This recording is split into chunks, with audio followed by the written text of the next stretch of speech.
Para mí la ley seca es la ley de las consecuencias no deseadas. Una ley que parece muy clara y directa y de la que no te imaginas las consecuencias hasta que es aprobada. ¡Qué idea tan ridícula! Pensar que la ley se podía aplicar, que se podía prohibir el alcohol y eliminar por completo su consumo en la sociedad estadounidense. Es una idea absurda. En mi opinión, una de las grandes lecciones de la ley seca fue que los prohibicionistas tuvieron la oportunidad a finales de los años 20 de capitalizar su éxito solo con modificar los aspectos más atroces de la ley Volstead, pero se negaron a hacerlo. Con su extremismo, eliminaron todo apoyo moderado. Y esa es una lección política muy importante que se puede aplicar a muchos movimientos. Si quieres mantenerte, si quieres seguir teniendo lo que tienes, tienes que ser un poco flexible, porque si no, todo termina derrumbándose a tu alrededor.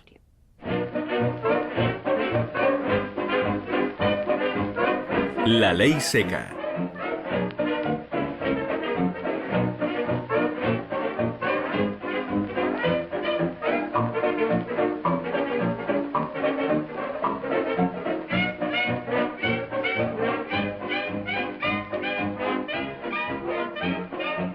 Fue una época de milagros, una época de arte, una época de excesos y una época de sátira. Una raza entera entregada al hedonismo, decantándose por el placer. Los mayores de 30 y hasta los 50 se habían unido al baile. Ahora la era del jazz avanzaba con energía propia, abastecida por grandes gasolineras llenas de dinero. Francis Scott Fitzgerald.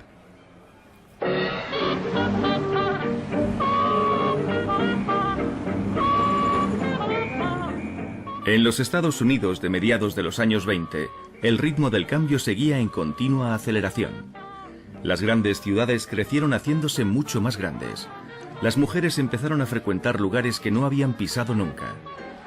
Una racha ganadora ininterrumpida y sin precedentes en Wall Street parecía sugerir que los buenos tiempos continuarían eternamente. Y una música nueva y emocionante parecía captar el ambiente general. La ley seca se había promulgado para impedir el cambio, para terminar con el alcoholismo, para salvaguardar la familia estadounidense y restablecer la supremacía moral de la América protestante y rural. En lugar de eso, ayudó a impulsar la transformación tan temida por sus partidarios. Paradójicamente, el mismo país que había prohibido la venta de alcohol se había convertido en el mayor importador de cocteleras del mundo. En 1926 había cada vez más gente replanteándose la ley Volstead. El optimismo inicial por la disminución del consumo de alcohol había dado paso a la frustración y el cinismo debido a la deficiente aplicación de una ley que era ampliamente ignorada. Se estuviera en contra o a favor, una consecuencia de la ley seca era la hipocresía. El general de brigada Lincoln Andrews, responsable de los esfuerzos antialcohol del Departamento del Tesoro, reconoció que aunque sus agentes habían confiscado 700.000 alambiques desde 1920, quedaba por lo menos otro 500.000 en funcionamiento. Docenas de personas habían muerto en enfrentamientos armados con agentes federales, estatales y municipales.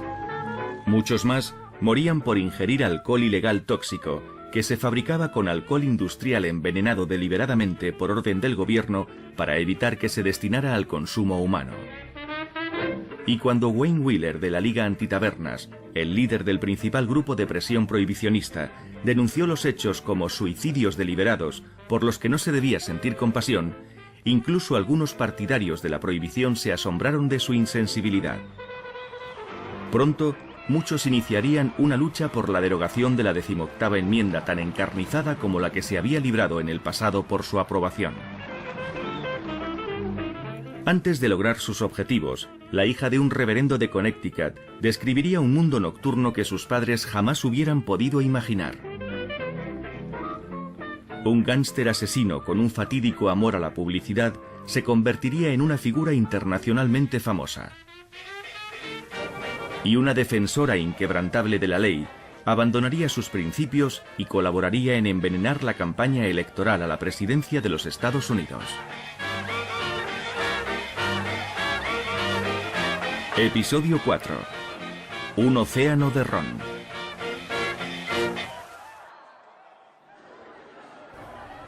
La prohibición es un estrepitoso fracaso. A nosotros nos gusta. No puede impedir lo que quiere impedir. A nosotros nos gusta. Ha dejado una estela de corrupción y lodo.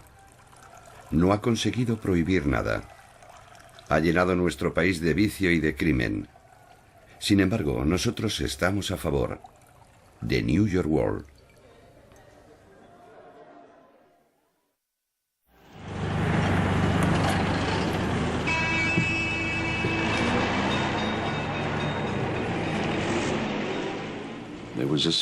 En la planta baja de nuestro edificio había un bar clandestino que lo llevaba Willie Sutton, el que más tarde se convertiría en famoso atracador de bancos. Y la mayoría de la gente, incluido mi padre, que había venido de Irlanda en 1923, lo recordaban con cariño, porque les hacía sentir como si fueran estadounidenses. Muchos eran inmigrantes, y ya sabemos que buena parte de lo que ocurrió con la prohibición de alcohol era un movimiento anti-inmigrantes. Pero esa gente eran estadounidenses de verdad. Para ellos la Constitución era la verdad. Para conseguir la ciudadanía habían tenido que leérsela, algo que otros descerebrados no tenían que hacer. Para ellos la ley seca era la ley más ridícula en la historia del país. Era imposible que se mantuviera mucho tiempo, y a ellos les tocaba llevarla a una muerte prematura bebiendo todo lo que pudieran. Y gracias a Dios al final triunfó la resistencia. A mí no me gustaba mucho salir de fiesta, pero a mi hermana le encantaba. Una vez fui al 21, un bar que todavía existe, y recuerdo que llamamos a la puerta. Alguien miró a través de una especie de mirilla y los chicos con los que íbamos se pusieron a susurrar algo. Después la puerta se abrió y nos dejaron pasar. Era muy emocionante.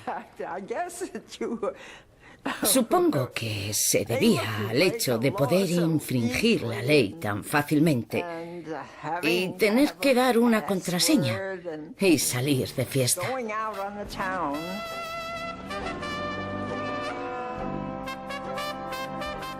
El Store Club, el 21 y O'Leary's en el Bowery al sur de Manhattan. El Lido, Siros y Trocadero. El Daybreakers y la Cueva de los Ángeles Caídos. El Casanova, el Jungle Ram y el Club Alabama. El Hiena, el Jaja y el Agujero en la Pared. El Sótano de Brown, Barney's y el Boss Arts. El Sunbrow House y la Asociación Irlandesa de Veteranos. El Culture Club y el Club Pansy. La prohibición había terminado con las antiguas tabernas, los llamados saloons, pero había bares clandestinos por todas partes, desde elegantes clubes nocturnos donde los camareros servían champán en bandeja de plata a diminutos apartamentos en destartalados edificios de alquiler. Lo único que hacía falta, dijo alguien en una ocasión, eran 2 botellas y una habitación. Nadie sabe con exactitud cuántos bares clandestinos funcionaban en la ciudad de Nueva York, pero un comisario de policía calculaba que había por lo menos 32.000, uno por cada 243 habitantes. En una manzana de la calle 52 había tantos bares ocultos tras las puertas de las casas que una mujer se vio obligada a poner un cartel en su puerta. Esta es una residencia particular, no llamar. Cada vez que los agentes federales cerraban un local clandestino parecía que se abrían 2 nuevos. Texas Guinan, antigua estrella de películas del oeste y relaciones públicas del club clandestino más célebre de Nueva York, sufrió tantas veces el cierre del local que se hizo un collar con candados de oro en miniatura. Mi deleite juvenil en los bares clandestinos sufrió un serio revés hace como una semana, en un lugar que permanecerá, por no decir tiene que permanecer, en el anonimato. La causa fue una buena redada tradicional, no una de esas redadas modernas y refinadas en las que caballeros con smoking se levantan sin prisa de sus mesas y salen del brazo hacia los coches patrulla que les esperan. Fue una redada como las de las películas, en las que policías fornidos tiran las puertas abajo, las mujeres se desmayan sobre las mesas, los hombres fuertes corren a esconderse debajo y los camareros gritan histéricos y empiezan a tirar botellas por las ventanas. Lois Lone, el New Yorker. Cuando el New Yorker empezó a publicarse semanalmente en 1925, los folletos publicitarios prometían que sería una revista ingeniosa y sofisticada. Y desde luego no para lo que llamaban la vieja señora de Dubuque. La cobertura de la vida nocturna recayó sobre Lois Long, una joven de 23 años, hija de un reverendo congregacional, licenciada por la Universidad de Vassar y que firmaba sus artículos con el seudónimo de Lipstick, barra de labios. Acompañado de un ligero tintineo de candados desgastados, Barney Galán sigue trabajando en el All Stand. La sala es acogedora, poco iluminada y decorada en un estilo modernista y bohemio. La revista es tan mala como siempre. No quiero dejar sin trabajo a ninguna buena bailarina de Black Bottom, pero no entiendo por qué Barney se molesta en ofrecer un espectáculo. En un lugar tan oscuro, todos deberían ser capaces de entretenerse solos.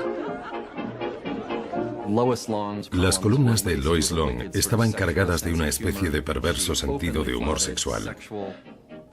Lois se mofaba abiertamente de las convenciones sexuales y sociales. Harold Ross, fundador y editor del New Yorker, la adoraba a pesar de que no podían haber sido más diferentes. Él era un hombre serio y correcto del Medio Oeste y ella era un escándalo de mujer.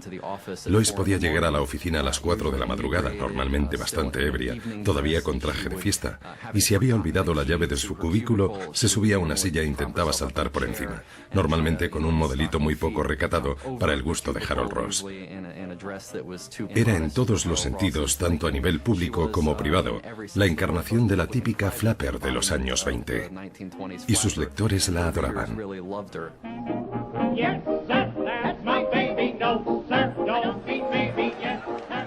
Texas Guinan, que ahora está de juerga en el Salón Royal, ha añadido a su espectáculo a una joven que baila con la ayuda de una boa auténtica de 2,5 metros de largo. Puesto que el local de Texas está abierto legalmente hasta las 7 de la mañana o más, y es por lo tanto la última parada del recorrido nocturno, pueden imaginarse el impacto de la actuación en los últimos clientes en llegar, que suelen hacerlo bastante cargaditos.